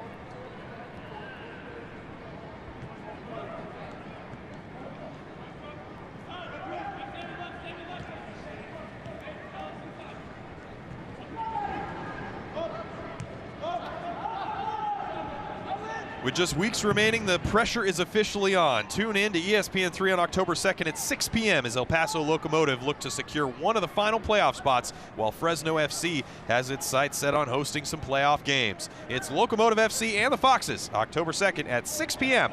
for Wednesday Night Soccer on ESPN3. Portland hoping to get into the playoffs themselves, would do themselves a big favor with a win here tonight. Really good, just seeing that combination of Anguiano and Williamson getting on the ball and just starting to move the ball around a little bit, showing some composure, finding the easy pass, finding the simple one. It really does wonders for the possession and for the attack when those two get on the ball and start moving it around.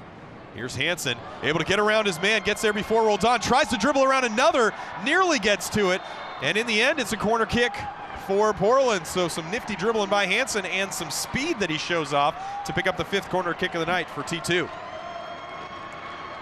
Hansen showing some confidence here tonight, just going 1v1, really nicely done there.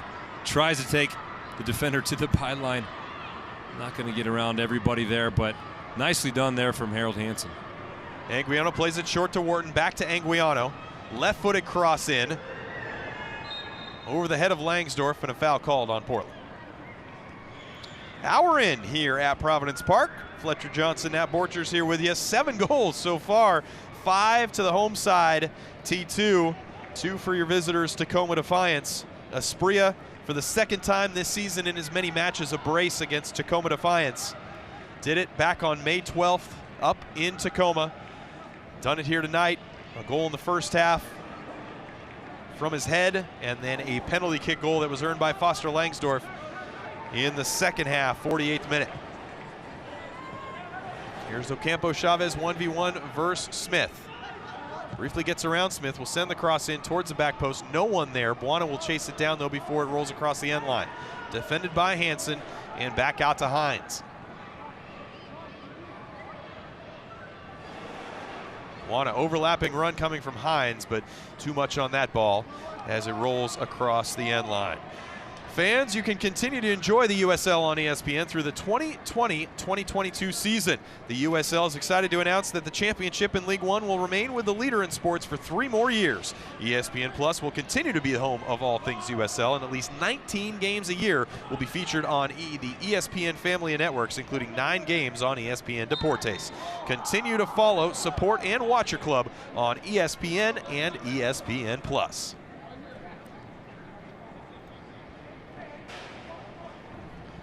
Portland earns the foul and the restart. Eric Williamson has been dynamic tonight. Just a spray one out to Hansen, who was not making the run down that far side, and Hines will track it down. That's the commentator's curse there, Fletch. I've had a lot of that tonight. A few of those here. Anytime we want Tacoma to score, you just riddle off that stat, and they're going to go ahead, go down the field and score. Yeah, apparently. Just I mean, it's hard, you know, I kind of got to talk. That's kind of my job, what I'm supposed to do. But, yeah, nerve-wracking. It seems that anytime I say anything, the opposite happens. So Ocampo Chavez is going to score here, clearly. As Buona has it, corner of the box. Nostradamus. If only it could be that way in the rest of my life, right? Taking you to Vegas, Fletch. That's what I'm doing. We'll buy a lottery ticket tonight. Roldan. Now to Robles. Out wide to Hines. Time and space as Hansen comes over. Central for Robles. Williamson defending. Does well to work around Williamson. Williamson an important touch to knock it out and give away just a corner kick to Tacoma. Robles looking very, very dangerous in the box there.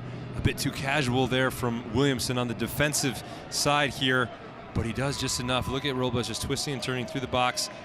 Gets Williamson going that way, but he just recovers really nicely there to make that important touch at the end. Third corner kick for Tacoma. In towards the back post. Ivicic does well to read that and collect. Yeah, does really well there, Ivicic. He's owned his box nicely tonight. Those are really important saves to make, especially when the ball's flatted in your 6-yard box. You have to come and take control, and he's done that. Tacoma back in possession, though. They've had a lot more of the ball with a little bit more purpose here in the second half. Not as many openings for T2 to get through. Hurtado goes down, and a late foul called on Alex Roldan, who's not very happy with Matthew Thompson. Thought that he got that ball clean. Hurtado did go down, but did not think that he caught him, and it was a late whistle from Thompson. Looks like there's contact there on Hurtado as Roldan's going in there from the challenge. I think the referee gets that one right.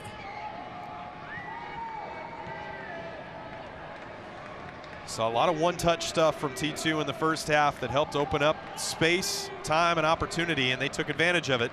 Like to see a little bit more of that. I imagine Cameron Knowles does in the final 25 minutes here. Yeah, and the game's hit a little bit of a lull here as both teams trying to figure out their next chess move and how they want to proceed. Obviously, T2 is going to want to continue to try to control the game as much as they can, and Tacoma is going to want to try to start getting some more chances and really push the tempo of this game.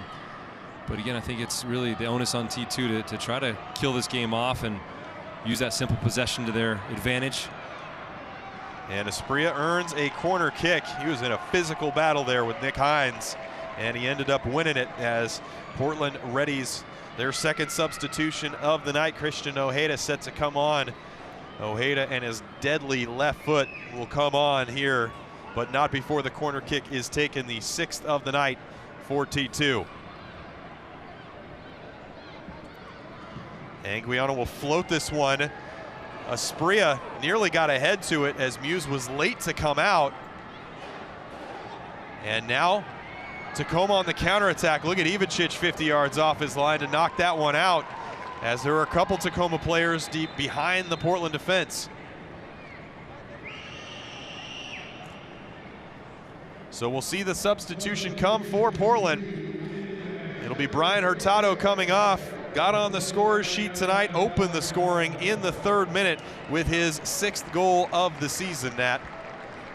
Yeah, and it's just a wonderful finish here on the cross from Asprilla. Just gets himself into the box from that wide area.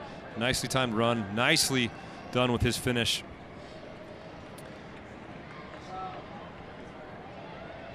We'll see Asprilla again with the nice finish for his other goal.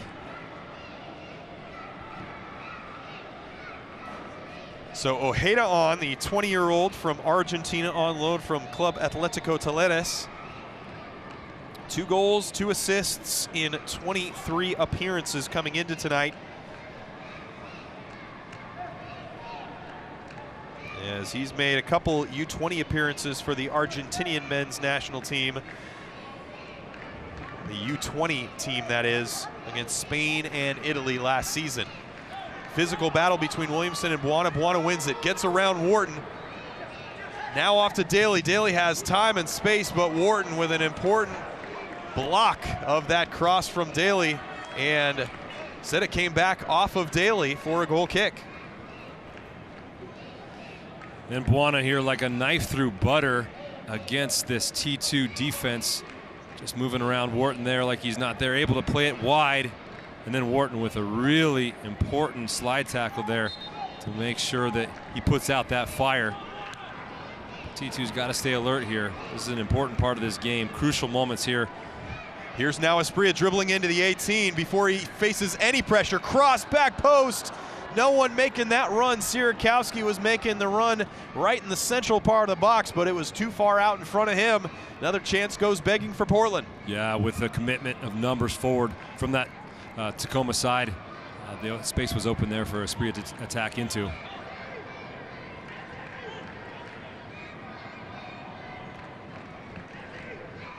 Nifty touches by Asprilla. Now down the line once again for Williamson. Rolled on over to cover. Williamson, central for Sierakowski, top of the box. Sierakowski will get it out to Hansen as Tacoma regains their defensive shape. Now to Hurtado. Hurtado central for Sierakowski. Shoots. It's deflected by Daly and out for a corner kick, the 7th of the night for T2. And Asprilla just staying dangerous here on the outside left position, coming in and just spraying that ball across the box, and you hope there'd be more runners in the box there for T2. For somebody to get on the end of that one, it's a fantastic ball across the box. Portland plays the ball short again off the corner. Hansen to send the cross in. Cleared away by Buona out to midfield.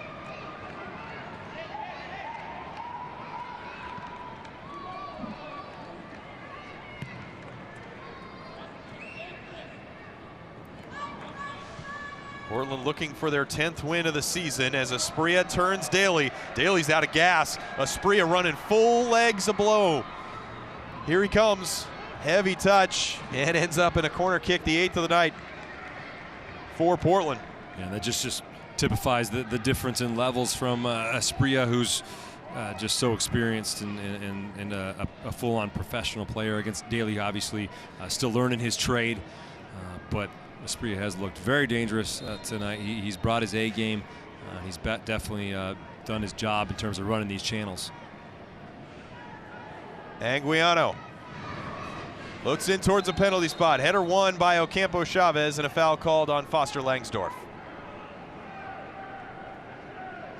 But I think when you look at this sub from Cam Knowles, I like the sub bringing Hurtado on, taking Hurtado off, because Hurtado should give you a little bit more in terms of the possession game.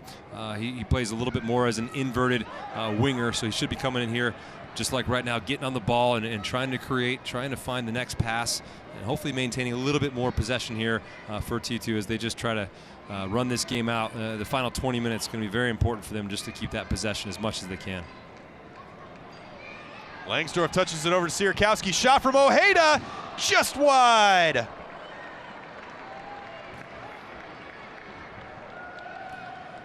And T2 just overloading the central of midfield at the top of the box. Anguiano does a nice job of playing the ball to Langsdorff, who finds Sierakowski, who then finds Hurtado for the opportunity on his left foot. Goes wide, but a good chance there and well worked from T2. He didn't miss by much, did the 20-year-old Argentinian. Reminds you in a lot of ways, or at least his left foot does, of Marvin Luria, who made his name coming in on loan last season with T2 and eventually earning an MLS Timbers contract and showing why throughout this season with the MLS Timbers. Couple goals already this year for Marvin Luria at the MLS level. And Williamson to send this one in. Cleared away. And Smith fouls Dillon. You talk about Luria and you have to bring up Zambrano as well. Williamson, guys who have played at this level and gone on to the MLS Timbers.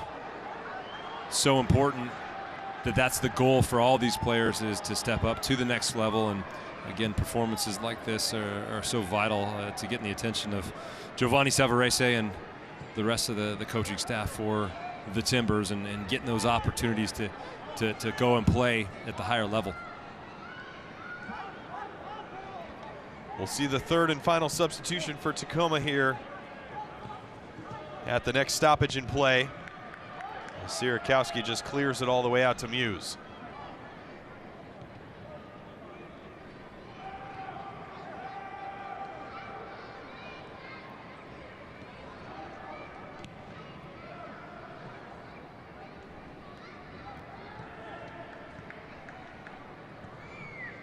Robles out wide.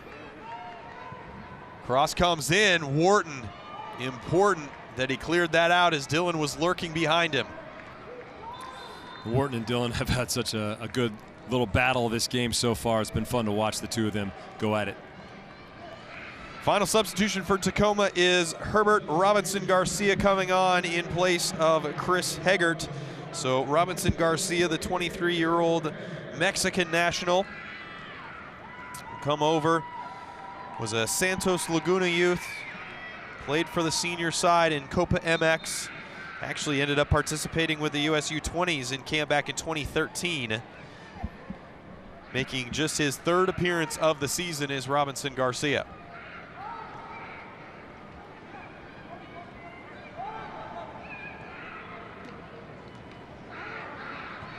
Rolled on to Ocampo Chavez, who is in an offside position.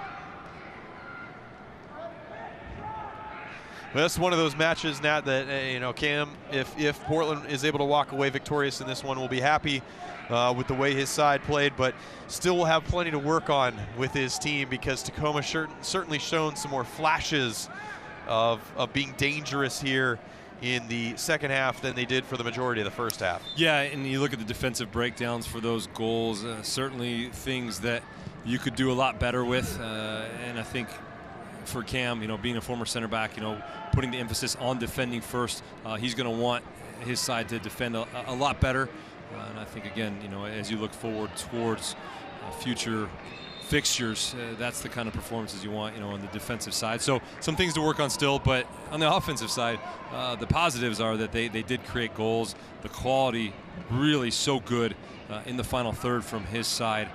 He knows that's there with them. Then you just work on the defensive side. You hope you get some more reps with your team in the weeks to come, and then you hope you start getting those results that you need. Final 15 minutes here at Providence Park as Langsdorff's taken down behind the play by Robles. But if you think week to week, day to day, how difficult Cam Knowles' job is, he's constantly dealing with players from the academy coming up, and then players from MLS Timbers coming down. And so week to week, day to day, he doesn't really have a solid, consistent group to work with. So sometimes, you know, the players are coming to him, you know, with one training session or not even any training sessions with them. He just has to give his communication the day of the game sometimes. So it makes it a little bit difficult for him to really infect the team with his ideas. And Cam has talked about the man who just walked off the screen there, Andrew Greger, and the important part he's played with such a knowledge of this league. Greger was the head coach of T2 for the prior couple seasons before Cameron Knowles took over. As Anguiano will send this cross in. Floated in again towards a penalty spot, just over the head of Sierkowski, eventually settled by Williamson. Williamson gets around one man, will look to shoot, and then decides against it. Slides through late behind the play. Tacoma will carry the other way. Dillon and Wharton going shoulder to shoulder.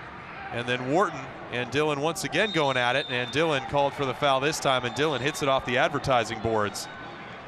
And he will get a talking to from Matthew Thompson. He's already on a yellow card, as you mentioned. Yeah, he's got to be careful here.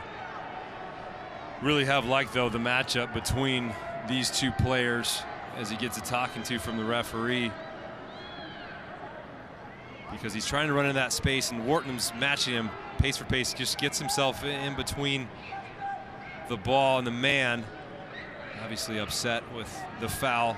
Dillon a little bit frustrated, but I think that Wharton's done a very nice job in matching up with Dillon tonight, especially when you play against a striker that's got you beat for size. You have to find different ways to match up against him. I think his positioning, Todd Wharton, has been very good on the night. Yeah, Wharton, the Richmond, Virginia native, 25-year-old. He is really the spine, the backbone of this team, whether it be in central defense or in the defensive midfield. Todd Wharton, such an incredible part of this T2 squad that has really relied on him for so much defensively and at times in the attack as well. And he has produced in spades for the most part when Cameron Knowles has asked him to. Yeah, and in games where certain players aren't with the team, he's been asked also to take the penalty kicks, which I think also just goes to show how important he is and what a leader he is to be able to step up and in those difficult, challenging moments and take a PK.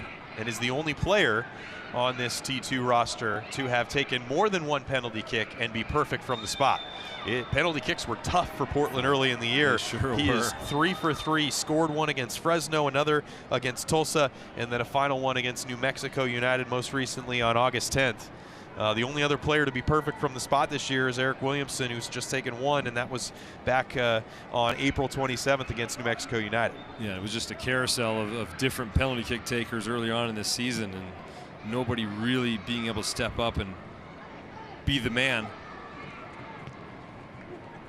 Robles tries to find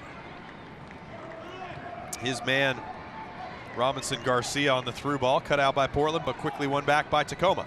Buana, I should say, out wide for Robinson Garcia. Dribbling central, defended by Anguiano. Ocampo Chavez over the top from Robles back to Ocampo Chavez, who will instead play it back, but that ball, actually the offside flag was up on Ocampo Chavez.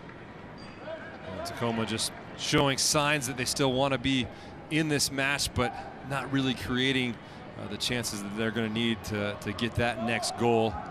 T2 defense has been okay in this second half, but I think, again, they need to get back on the ball and start possessing a bit more to really kill this game off, get Williamson and Anguiano more involved, because otherwise it just breaks down into these transition types of moments, and then the game's just a little bit too wide open.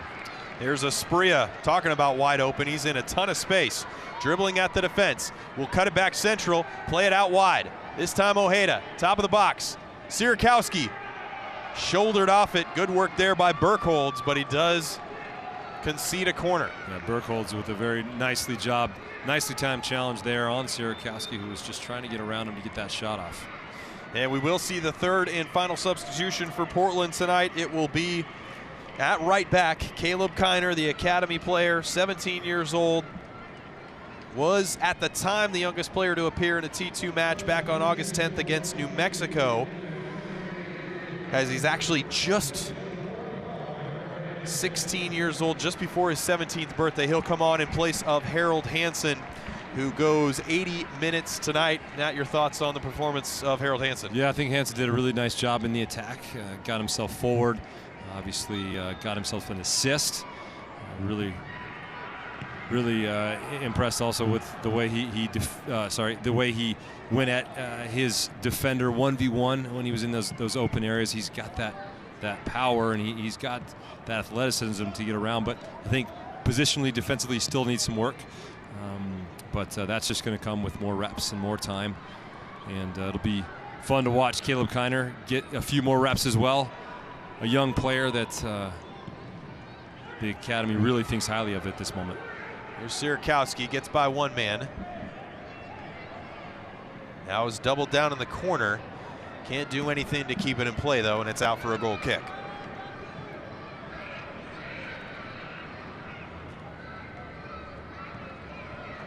'82nd minute. It's the longest stretch in the match that we've gone without a goal being scored in 27 minutes since we've seen the last goal. And that was one that made it 5-2, as Justin Dillon got his 10th goal of the season for Tacoma, leading them. They've only scored 29 goals this year. Dillon's got over a third of them. Here's Williamson continuing his run. Sierakowski sends him forward. Now we'll play central for Ojeda.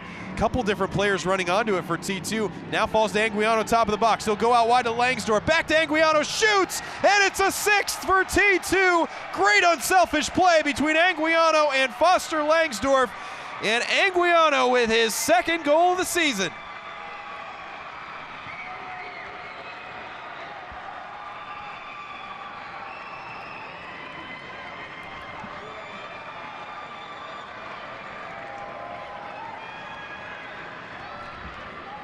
And this is another great team goal from T2. It starts with Williamson making a run out of the midfield. He's able to cut the ball back.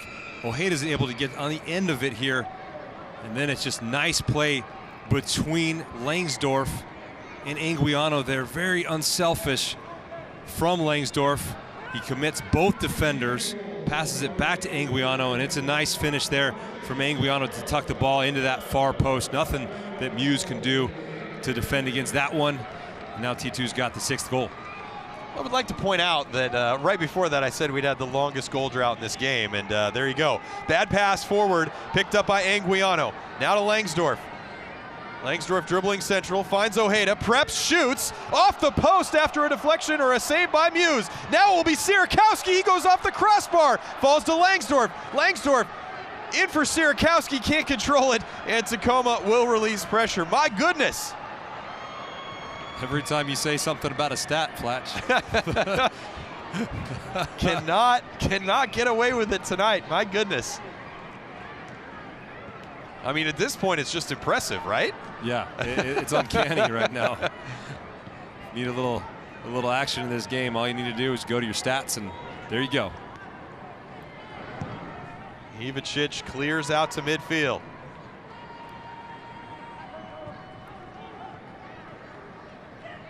Some wild stretches in this match, bit of a lull, but things have certainly opened back up again. Daly dispossesses Smith, and here comes Buona. Now to Ocampo Chavez. Nifty little move to move central. Rolled on, overlapping run from Hines. Hines cross. Mistouched by Anguiano. He almost fell over the ball, but Warren still was there to pick him up and cleared out to midfield. 6-2, the most goals T2 have ever scored in a match, 7. That back on May 18th of 2018 in a 7-3 win over Los Dos.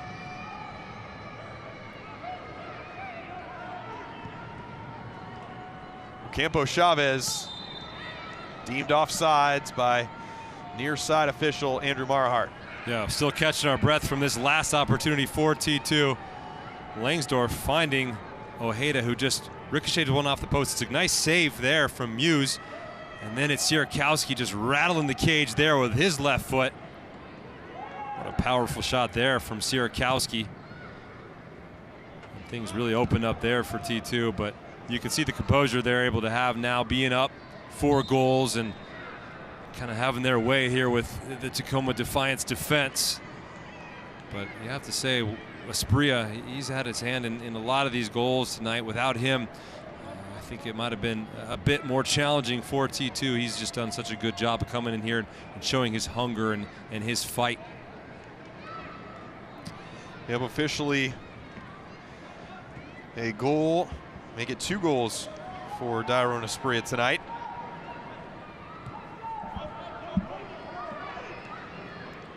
As we've certainly been treated to some fireworks this evening in this rivalry matchup between Portland and Tacoma. Could there be more in this one? Great touch there by Anguiano. Anguiano going to be called for a foul there. Looks like it.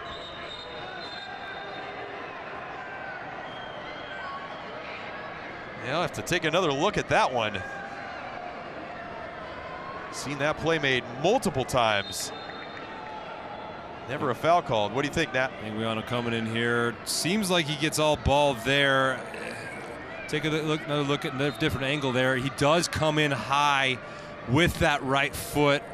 That could be dangerous from the referee. He kind of went over the top of the ball, so I could see where the referee might have thought could be a reckless, endangering the opponent foul.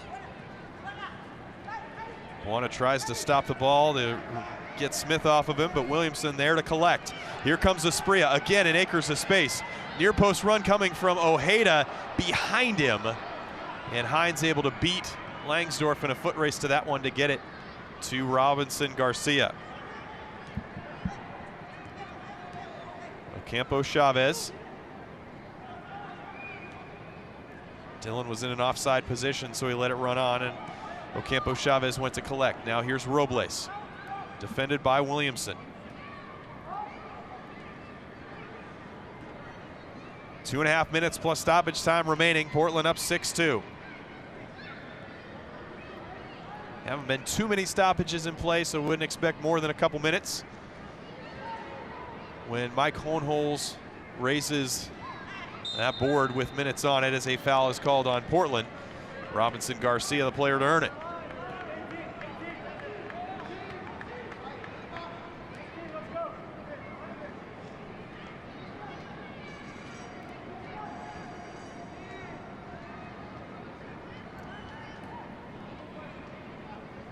So now if you're Cameron Knowles, you just want your team to see this out. Don't give up any more goals. Be happy heading into the locker room with a 4-goal margin. Just felt like this team needed a match like this just to open things up again, get the momentum pushing back in the right direction. Well, and you have to remind yourself of what winning feels like, don't you? When you only have one win out of the last 5, and you've been struggling really on both sides of the ball to score and to defend. You really just need something to remind you that you are a good team, and that you can get results like this, especially at home and against a rival. Header won by Tacoma, but not much danger there as Rogers got his head to it. But out for a goal kick. Final minute of regulation time here. And it sounds like we will indeed be playing 2 minutes of stoppage as you look at Chris Little. Tough first season for him. We'll move to 5-19-5 on the season.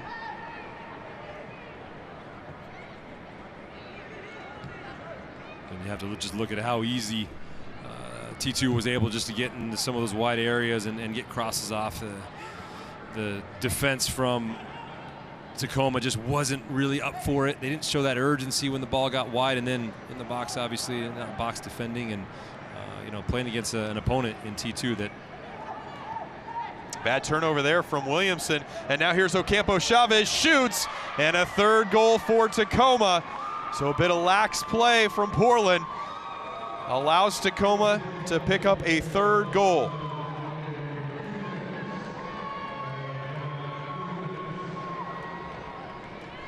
And as good as T2 have been going forward, they've struggled at time on the defensive end.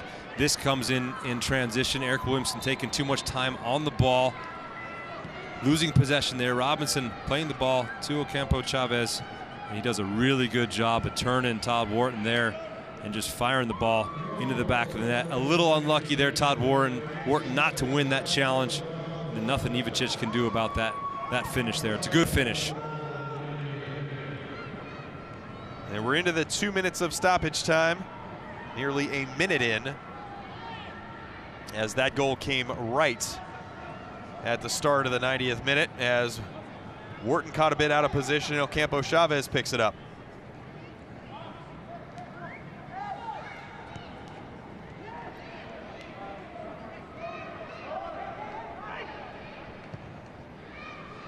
Ball back post looking for Daly. Does manage to keep it in play, and it ends up in a goal kick. So as we keep an eye on things going on around the rest of the league, the other interesting result to keep an eye on tonight was the Los Dos San Antonio matchup.